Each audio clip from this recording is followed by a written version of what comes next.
bad.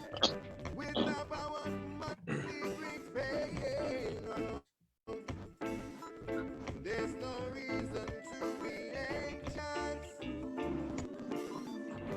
Got to stand up and rise again. All over the world, people are changing. Changing my God for today. Oh, what's up? What's up? Good morning, everybody. Welcome to today's show. It is a beautiful Tuesday morning. It's the end of the month. It is June 30th, 2020. And you are joining us, your host, the Chosen Family. And this is the Morning Wake and Bake Show. Yay. All right. So, this show is brought to you by our community, Minnesota Marijuana.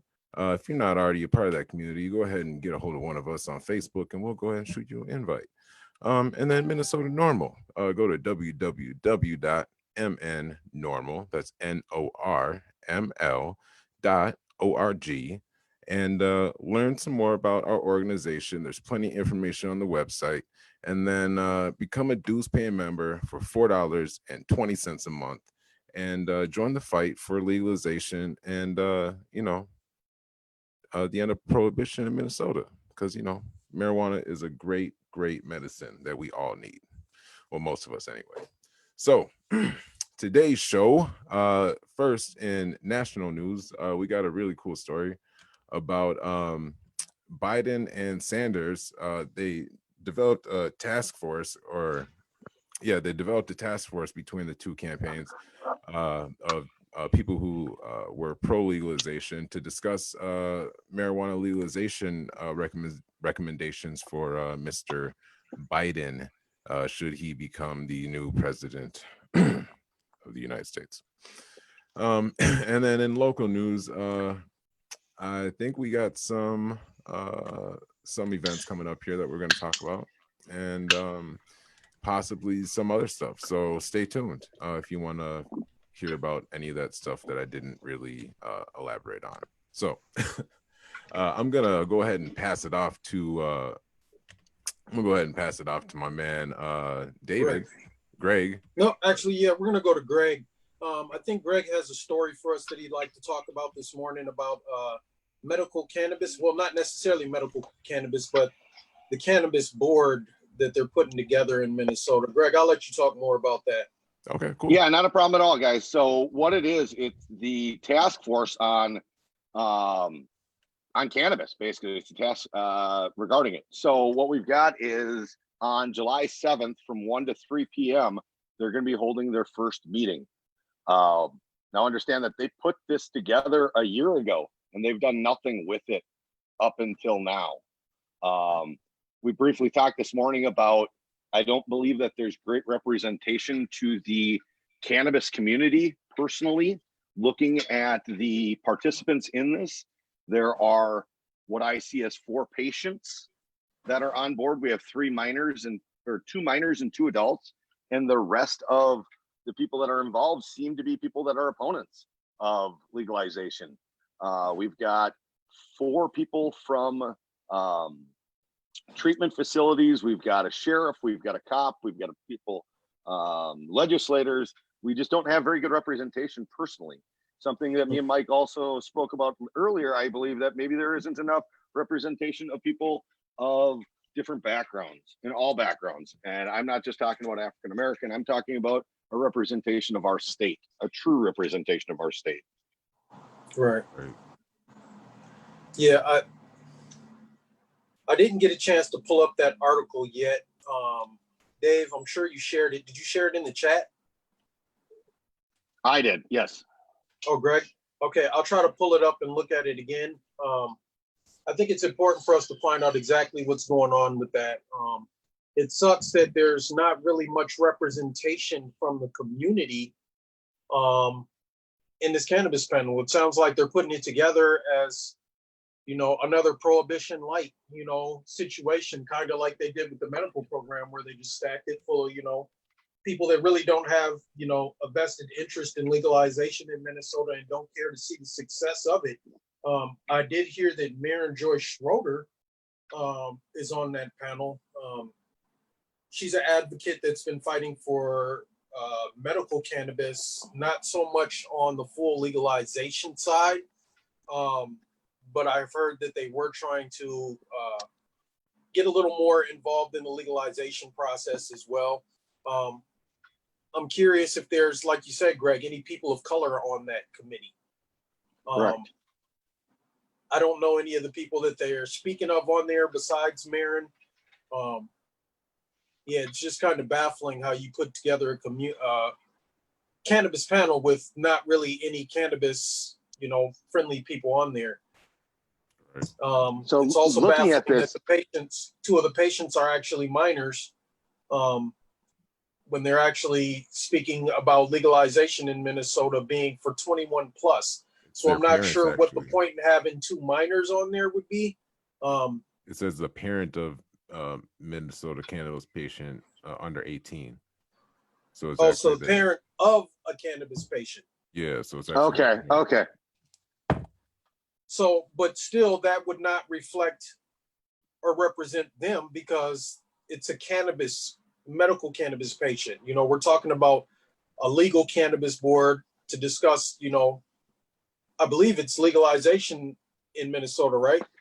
Well, it looks like it's medical cannabis and therapeutic research. So that is how they've done everything through. Okay, so that would so I can understand that because it is all under medical. A lot of the stuff we work on is not medical. We want full legalization. We want access for everybody. Should be access for everybody. When it comes to the medical stuff, like they're slapping Band-Aids all over us and, it's not helping the situation. Exactly. But I am interested in hearing a little bit more on, how that's going. So if medical cannabis really wants to move forward, they need to be pushing for legalization across the board. That opens up what they can prescribe and how they can prescribe. And it gives them, and we all know, it gives them a larger source of medication, different strains. We all know that strains react differently to every one of us. Yes. All medication reacts differently to every human. That's why there are so many. Yep. True that. Yeah, I mean, and I feel like that's just kind of the way they always have done it. And they always tend to stack the chips in their favor.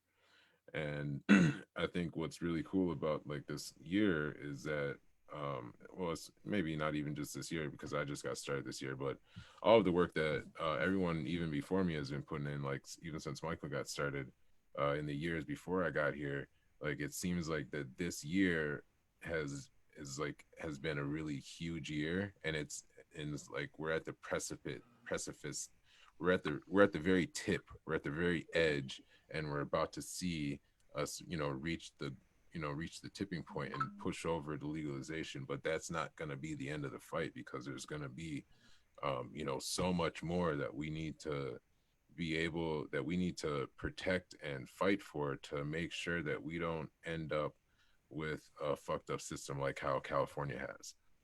Like, I've talked to a lot of smaller farmers and growers out there, and they tell me how fucked up like the California, when they went to legalization, like they made so many different promises and agreements to make sure that the smaller guys were going to be taken care of and they weren't pushed out of the industry, and the taxes and the prices for like the fees and permits and stuff weren't going to be astronomical.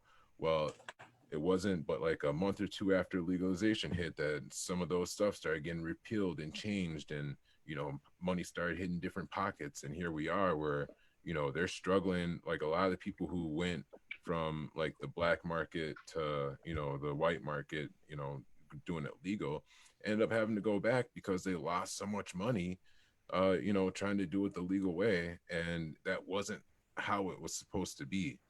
And so like our job, once we get legalization, even before, is to make sure that that doesn't happen in Minnesota. You know what I mean? We have I had also some conversations with the legislators around some of those issues, especially making sure that, we don't issue maybe too many grower licenses and things like that, because we don't want to saturate, because then you we have don't want folks to be Oregon. money. Yeah. All the legal states have faced this issue. I've heard from some folks that do some farming in California too, and that's like their biggest complaint, is that it drove down the price of their crop, and then they just weren't making any money anymore. Yep. And then you had big companies where, it's supposed to be limited permits, grow permits, and then they're stacking permits on top of each other to, make 20, 30, 40, 50 different, shell companies, and then get a permit with each company and just stack them on top and use the same grow facility. And they have a, $10,000 or 10,000 plant facility where, these little guys, they're growing, 100 plant, maybe 500 plant crops. And it's like, how can you compete with that? I talked to Ryan the one day. What's up? Roger that. Doesn't the bill have some protections in there against some of these corporate growers? I know Correct. California's bill was supposed to. In there. Yes, he's got some. So they're only allowing, under the current bill, I believe it's 2 large growers in the state. They're protecting that corporations can't come in. So this is what they had in California is they did the lottery and everybody got their licenses. Then those licenses became worth more than the weed itself they were selling, because they were selling off the licenses. In Minnesota, you will have to reapply for a license if ownership changes. So you aren't going to find large companies that are going to come in and buy everybody's, lottery ticket, basically, is the way it was in California. And that it didn't work. And you've got too big a gray market because of that, and then you got the other side of the coin, which is Oregon, which they gave out a license to anybody that wanted one, and their market is flooded. So there's an in-between in there.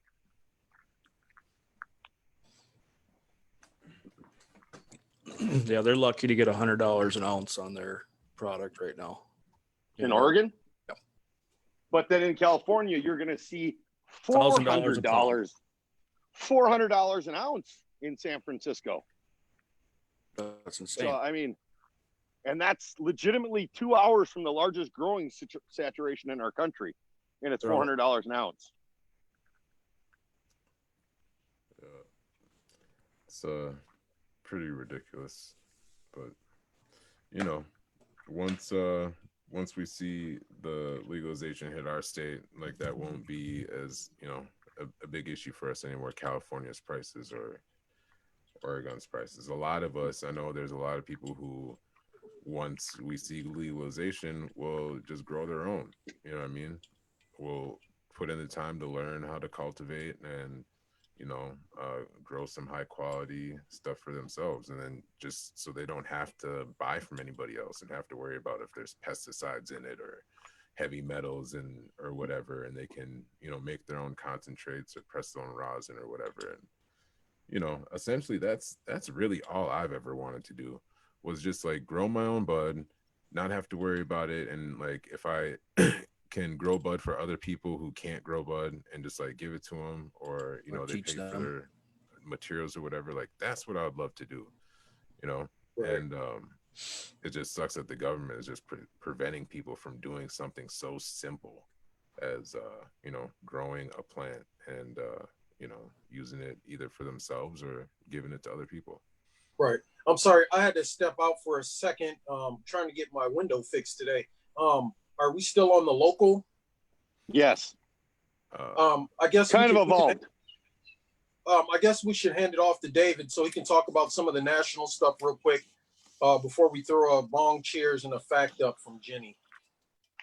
All right, thanks, Michael. Yesterday, the marijuana movement posted a story of the members of the Criminal Justice Task Force created to inform presumptive Democratic presidential nominee Joe Biden's campaign have been discussing marijuana legalization, a policy the former vice president continues to oppose. Most of the group, which consists of advisors appointed by both Biden and former primary rival Senator Bernie Sanders, support ending cannabis prohibition, and advocates have held out hope that they would recommend that Biden adopt the policy platform in the run-up to the November election. Some of the members, including former prosecutor Craig Baines, states that there's an opportunity to advance a really bold agenda on criminal justice. Baines, a Sanders appointee to the task force, said this is part of envisioning a completely different future, not returning to a pre-Trump era. I say that as someone who has served proudly in the Obama administration, we have to be much more aggressive about rooting out systemic racism and injustice in the legal system. Biden should end the war on drugs, included by legalizing marijuana, he told Politico. Stacey Walker also said, whose petition on this issue has been lesser known than other members, also talked about the need for reform during an interview with The Little Village that was published on Wednesday. The Iowa official said he knows many white people, including those from prominent families in the state, who consume cannabis and travel to legalized states to obtain it without concern about potential criminal penalties. It is no secret that African Americans use marijuana as a substance, recreational substance, just as much as everybody else. I often say I operate in a professional space. I know most of my white professional friends in this state use marijuana. He said they do it without ever thinking they will face some sort of legal consequence. It doesn't even cross their mind. They talk about it openly. They don't even think about a legal consequence because it's not real to them, because they can't conceive it, because they've never faced a consequence, he added. We've just created a system that over criminalizes people by their race and by their economic situation. That is not right. It is not fair. It is a abbreviation of justice. He went on to say that decriminalizing cannabis would minimize police encounters that lead people, particularly from the communities of color, to be incarcerated and enter the criminal legal system. And it goes on from there, but basically that's the main gist of it right there. And I think if Biden wants to win this election, it would be a good start for him to approve this and back it. Yeah. And see, my only concern with that aspect of Biden, which I have, not to get too political, but I'm not happy with either of the two major choices or whatever. But my issue with that specifically is that I know that Biden has in the past has been like a major advocate for the continued prohibition of cannabis. And so when an issue comes up on like an election year that's like really heated, like this one is, cannabis, or even issues that they in the past had been against, for example, Chief Justice Brett Kavanaugh. I watched his whole confirmation or hearings or whatever it was. I can't remember what it's called, but I watched those whole hearings, and one of the main things that they talked about was Wade versus Roe, or whatever that was, the thing about the abortion rights. And he specifically said that he was gonna stick with whatever the past presidents was on the ruling, and he was just going to leave it alone. Well, as soon as he got in, they went in and went to go try to change it. And so I see that over and over again with politicians. And so my concern is that, okay, so here's a guy who has vehemently in the past said, no, fuck cannabis. And now I remember seeing some sort of statement recently where he was like, or an article saying that, hey, he would be willing to back it now at some point or something like that. And like that shit always just like sets off red alarms in my head. It's like, yeah, okay, I get it, I see it, I read it, I hear you, but I don't know if I believe you. You know what I mean? Exactly. Yeah, that's pretty much how it is, man. You really don't know what to believe when the politicians tell you that they stand on an issue that they didn't necessarily stand on in the past previously to that. You kind of wonder if they're only doing it for those extra votes, especially here in Minnesota where, legalization is a hot issue. We're still fighting. We do have 2 actual cannabis parties now. So I know a lot of legislators are making the effort to kind of take a stance on that. But we have to make sure that the people that are taking that stance are actually serious about it. You know, you can't just say, I support legalization. Now the whole community is behind you. We actually have to see some action. You got to come out of the cannabis closet. If you're coming out of the cannabis closet and you're a politician, you can't be afraid. If we tag you on Facebook, you know, don't try to block us or stop us from tagging you, because, you know, that tells me that, you know, you're kind of tiptoeing around the issue. You don't really support legalization, but you want to say it to make us happy at the moment. You got to be a champion. You got to stand on the issue, you know, really, if you really want us to support you, you know, and I'm hoping that the candidates that we do speak with in the future are serious about this, because if they're not, we're going to have to hold them accountable if they get elected. And I mean, seriously, I've said this in the past, and, you know, we supported Governor Walz, and he has said that he supports legalization, but I understand his position. If the House and Senate don't get a bill to his desk, he can't sign it, you know? So we do got to get a bill to his desk. But these legislators that saying they support, if they're not championing this issue, if we help get them elected and they're not championing this issue, we got to be at their door. You know, we got to, you know, we got to make a statement. You know, we can't just use our network and our community for your political agenda and then not take the action to really see the laws change in Minnesota. You know, we got to get people to take this issue seriously. But Mike, with that being said about Governor Walz, he can put pressure on these legislators. Well, he has the ability. He has the ability to step on some of these legislators' throats in their districts. He's got control of funding. Yeah, and I know he has been on the legislators about that. I know he made a couple statements telling the state to get ready for legalization. He also has made a bunch of statements about supporting legalization, but during the COVID-19, he hasn't really had an opportunity to really take a stance on that, because a lot of his focus has been on, you know, how to keep the state safe, and he's under a tremendous amount of pressure around that as well.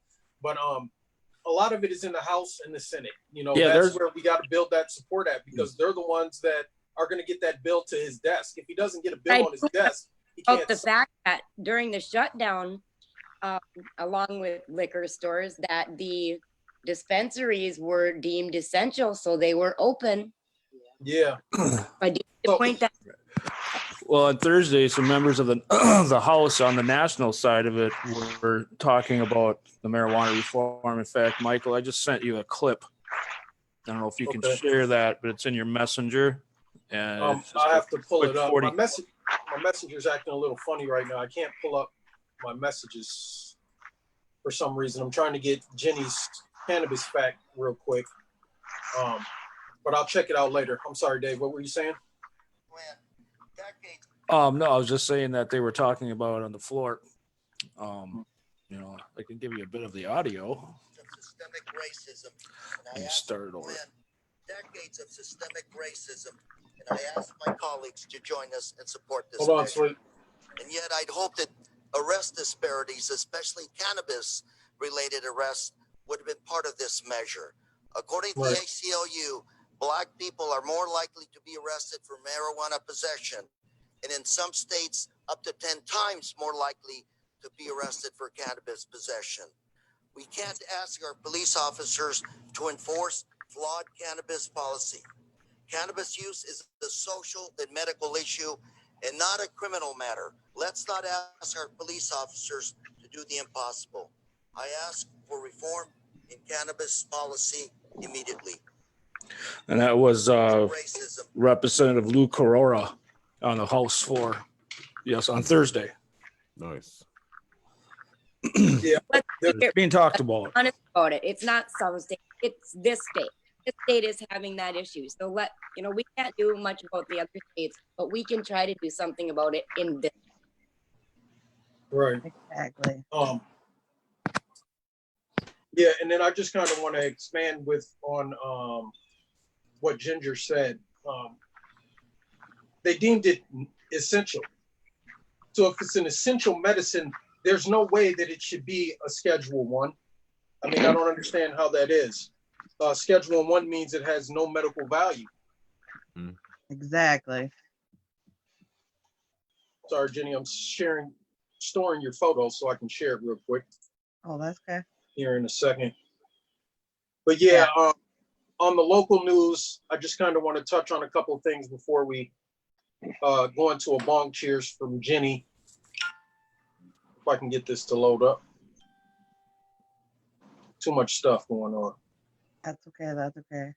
So on the local news, everybody, 4th of July barbecue on Saturday. Be there Nice. or be square.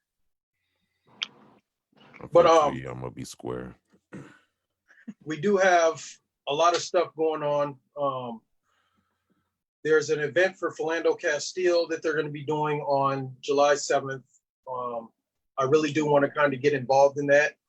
So if we can get the whole chosen family to show up and support that, I'd appreciate it. We do have a barbecue on July 4th for MN Normal. In addition to the 4th of July event, we'll be in Duluth. I'll let Ginger here. We'll get into that after this portion. Here, let me get this 420 fact for the day up for you guys so we can do a bong cheers. You ready for your bong cheers, Jenny? Yep. Because we can't miss the bong cheers. I'm feeling a little sober. We need it. Yeah. And I even cleaned my magnificent high side last night. And it wasn't even bong water cleaning Wednesday. Yeah, well, you skip that often. And there was a king size walk this morning too, guys. What time is that walk gonna be at, Michael, on the 7th?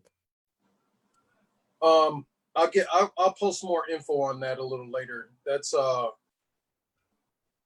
event. And Mike, real quick, what time are we going to try and do the walk on the 24th or 26th or whatever? I'm thinking around 11. Start the walk around 11. Yeah, I don't want it to be too far, but far enough for us to be able to march and get down to the spot. I also want to do barbecue, but let's put this stoner fact up for the day. This bong cheers fact. Let's see if we can get it to work.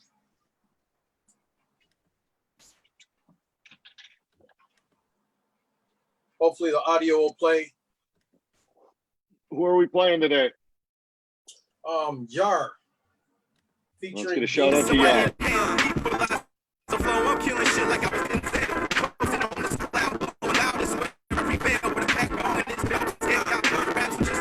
Sorry. Got my mind focused on this music. I am excited. I just want to break it down, rolling up and light it. I just want to break it down, rolling up and light it. I just want to break it down, rolling up and light it. I just want to break it down, rolling up and light it. Put the fire to the trees with the big and then ignite it. I just want to break it down, rolling up and light it. I just want to break it down, rolling up and light it. I just want to break it down, rolling up and light it. Put the fire to the trees with the big and then ignite it. I light up when I wake up. I smoke when I go to sleep. I stay high all the time. You can tell by how I speak. Slow motion with my potion. I'm cooling it at the beach. With a couple How's that audio? rolling up that stinky peach. I be smoking. I be Good. smoking. I be getting so high. So steady blowing clouds in the sky. I'm so fly. If you need a few pies for supply, then I'm your guy.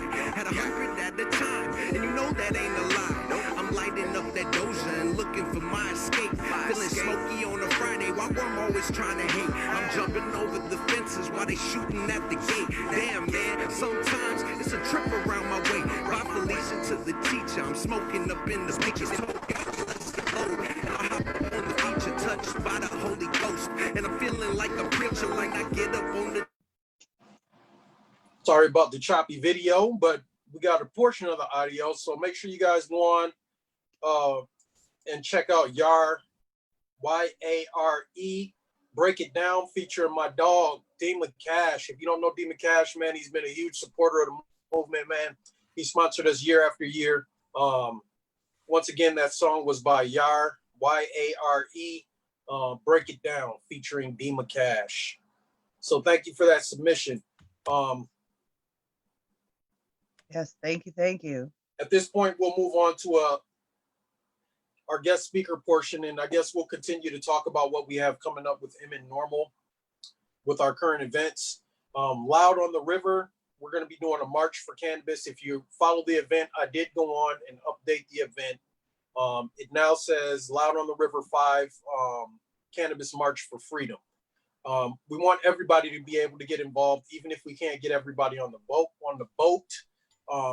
We want to create an event where people can come. It's a free event. We're hoping the community will come out and march with us and support legalization. The people that have tickets will be able to get on the boat after that. And if the state does open back up a little bit more, we'll be able to add additional people to the boat. So if you don't have a ticket, you might still have a chance to get on the boat. If you can't, we're definitely going to have barbecue down there. We're going to be doing free food. We're going to have beverages. I'd like to get out some of the vendors, some of the CBD vendors in Minnesota, also some of the nonprofits to come down and hand out some information. I want it to be a real educational day for us. So please join the event if you don't follow the event Loud on the River already. We need you to participate. We need your help. We need you to volunteer. I did do a post in Minnesota Marijuana asking for volunteers. A couple of people said they wanted to. I sent them information, but didn't get a response after the information was sent. So if I sent you that information, please go on there, join our volunteer app so we can reach out to you and send you out the calls to action for how to get involved with MN Normal and the other events that we have coming up.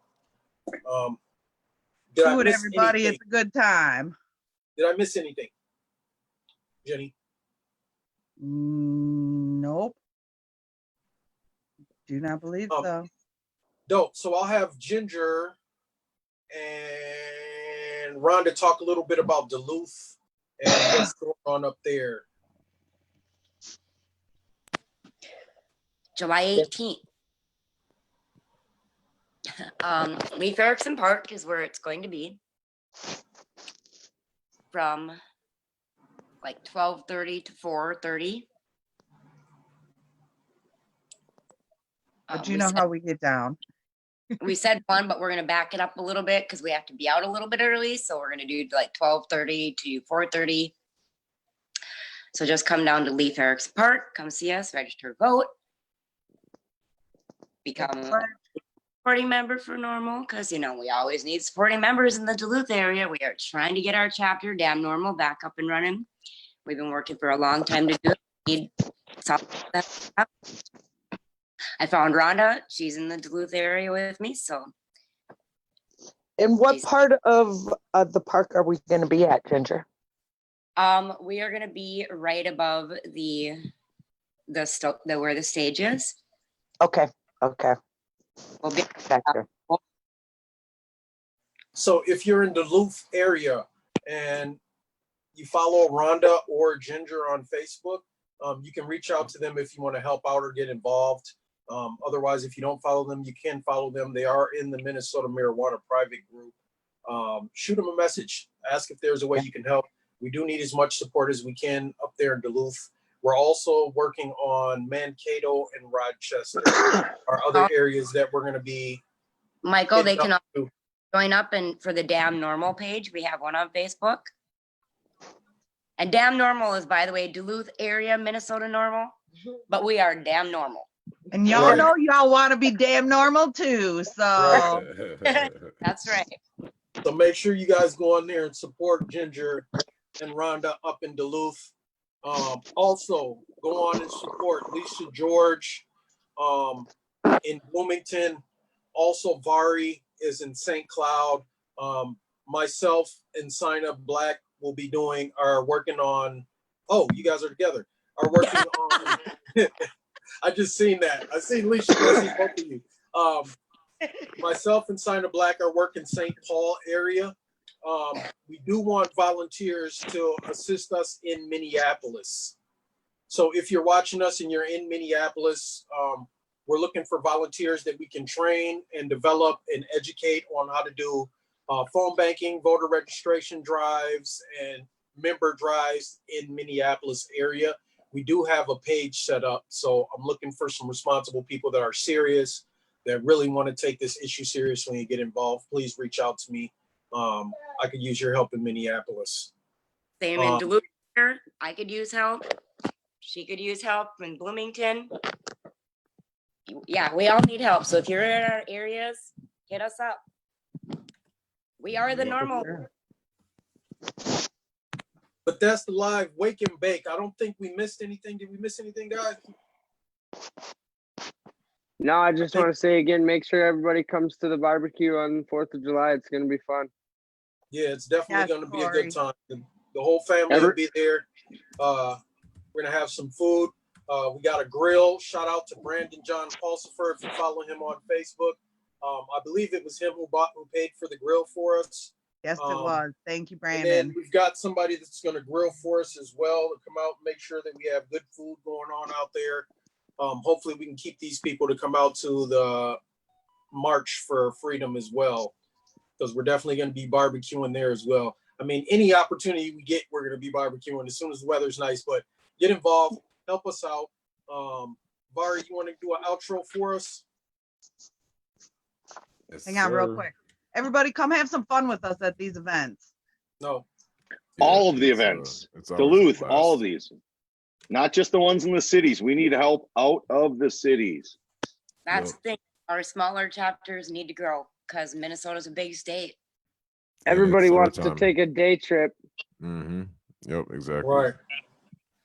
And we definitely need your support. So I'm going to hand it off to Vari real quick to get us up out of here. Well, you know, it's at the end of another show. It's always sad leaving you guys. You guys are always fun to hang out with. And you the viewers, you know, we like spending time with you in the chat, checking you out on page. So Sorry about that, Vari. oh, you're good, bro. So check us out again tomorrow. We'll be back, same time, about same place, for sure. Yep. Don't forget to go to www.mnnormal, that's NORML.org, and go ahead and do some research. Self-research is always the best kind of research. Figure out, you know, what you like about us and what you want to do to help, and then become a Dukes Paying member for $4.20 a month, because it is 420. So, all right, that's enough said. Boom, out of there, and we will see you tomorrow. Do the